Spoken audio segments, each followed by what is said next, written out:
Hi, this is Mandy from Sunflowers and Doors. Welcome back to my channel. Just to give you a quick update on the giveaway.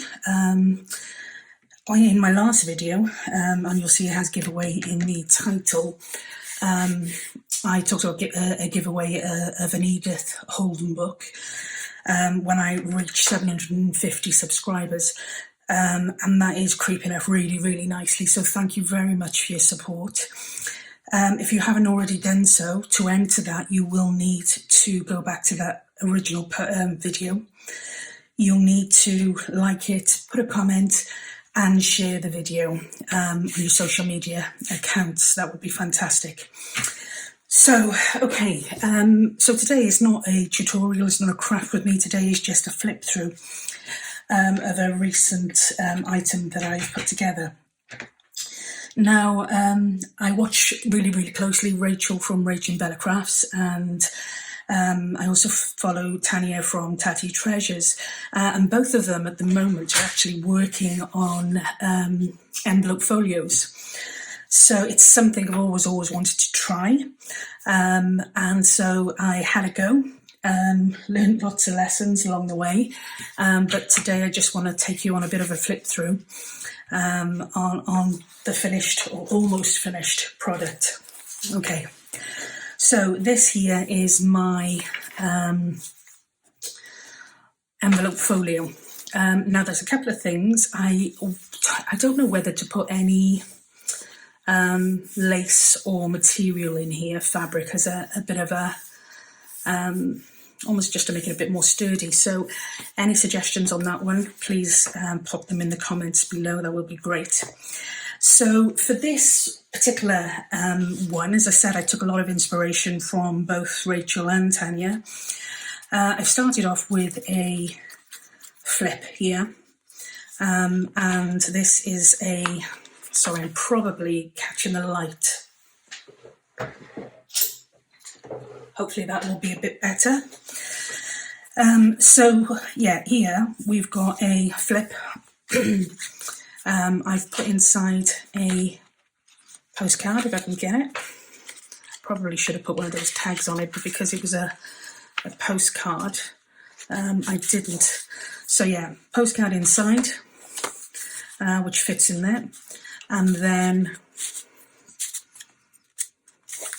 I have got on the front here just a side pocket with a journal card.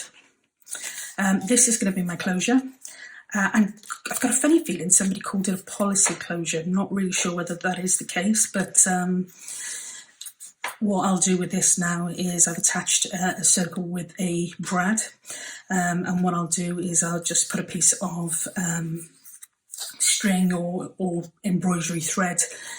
Was a tip that Justine from House and Mahalo gave. I'll put that in, and the idea is that that will go around here, wrap over, close back up.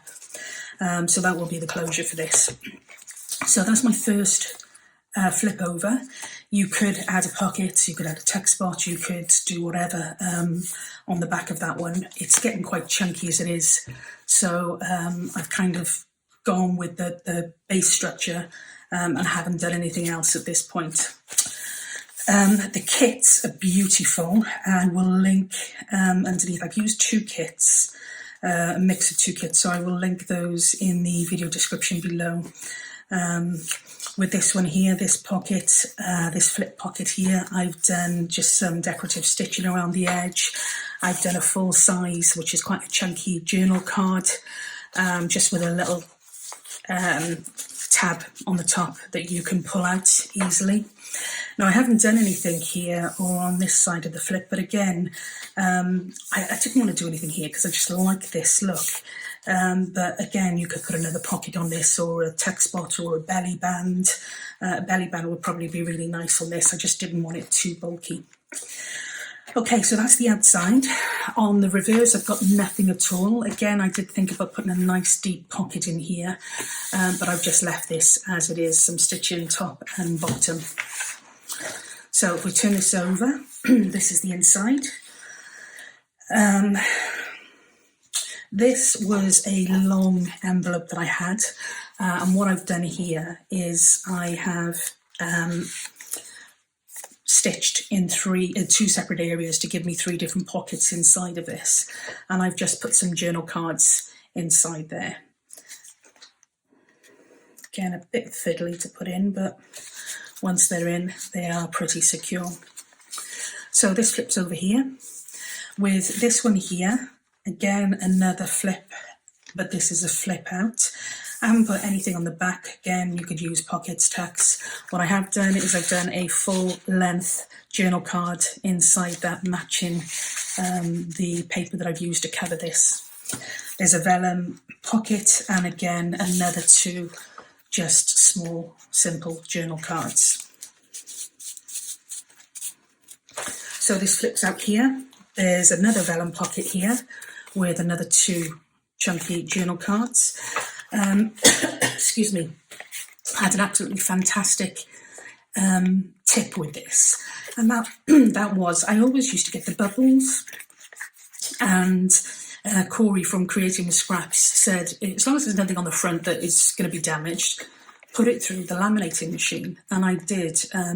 It probably looks a little bit more bumpy because the texture and the colours of the paper, but I put it through the laminator, and it came out absolutely brilliant. So that is a tip.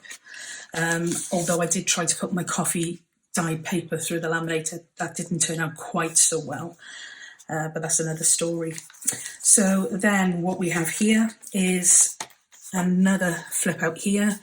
I've got a postcard pocket here with another postcard, and I've added a text spot here. Okay. Well, one of the things just to mention, a lot of these have got stitching.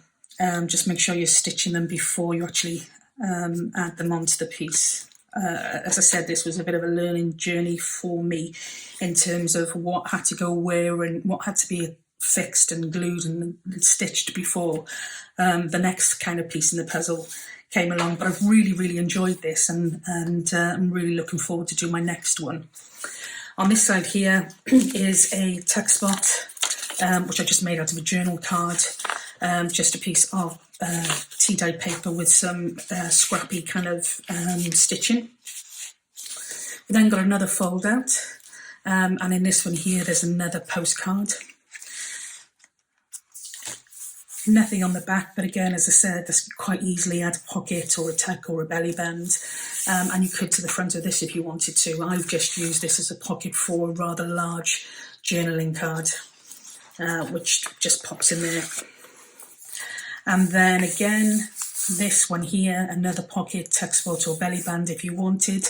I've done a postcard inside of an envelope here, but the envelope also opens up, so you can use that as a separate spot for storing bits and pieces.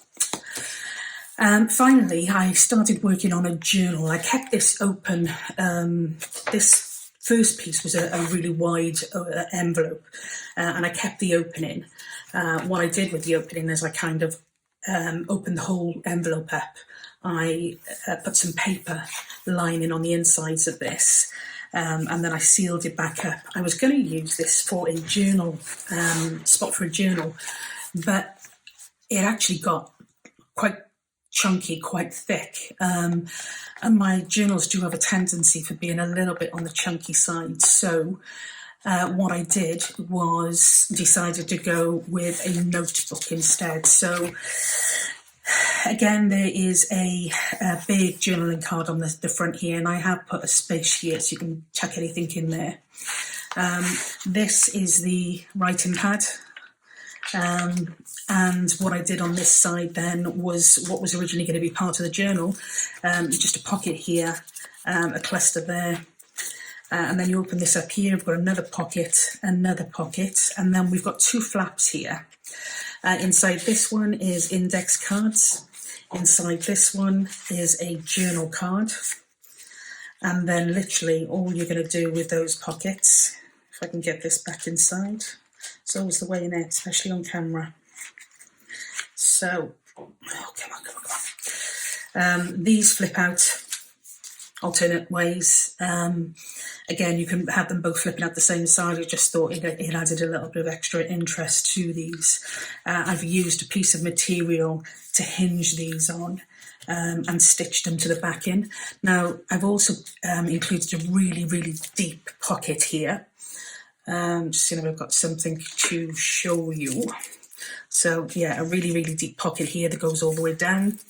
Again, I haven't put the pocket so that it can expand out, so you're going to be limited to what you can put in there. And then finally, I've just put a belly band here with just a little fold down journaling spot, which tucks in there quite nicely. And this tucks in here quite nicely. So yeah, that is my envelope folio. And as I said, I took a huge amount of inspiration from Rachel at Rachel Bella Crafts and Tania at Tati Treasures, but I really, really enjoyed that. I'm just waiting on this materials to come now so that I can finish my closure, and that is my project done and dusted. So I hope you liked the flip through. I hope you got some ideas from it. I'm definitely going to start doing a lot more of these in the new year. Yeah, it was really, really fun. So yeah, okay, great. Well, and do you know what? I never know how to end these videos. You almost just want to say bye. But yeah, yeah, now I'm just going to rabbit on aimlessly. So I will just say thank you for watching. If you liked it, appreciate a thumbs up. If you've got any comments, any suggestions, that would be fantastic. Just leave them in the comments section below. Until we catch up again, take care. Bye for now.